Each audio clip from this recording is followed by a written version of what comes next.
Today's video is how to create a custom list.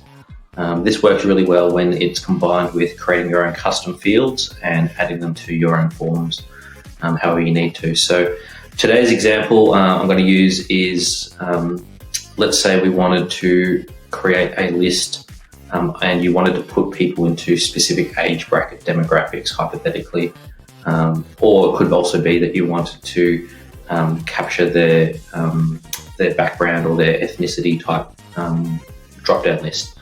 So we'll go ahead and click Tools, we'll click Lists, and we'll use the age demographics as an example today.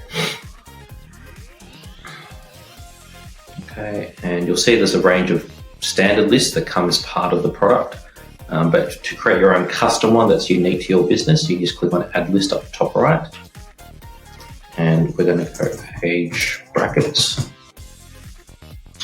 And we can choose whichever we want. So I'll just randomly choose an icon because it's just a demo account. And our first age demographic might be 0 to 2 years old, 2 to 6, or 3 to 6, I should say, 7 to 10, 10 to 20, or 18 maybe, and then 18 plus as a hypothetical. Make sure we add it, and we'll click Submit.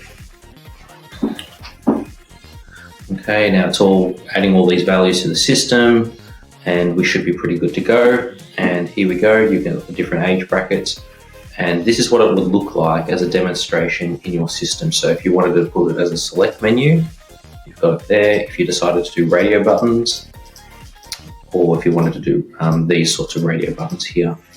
So it just gives you an example of what it will look like. And obviously depending on your options.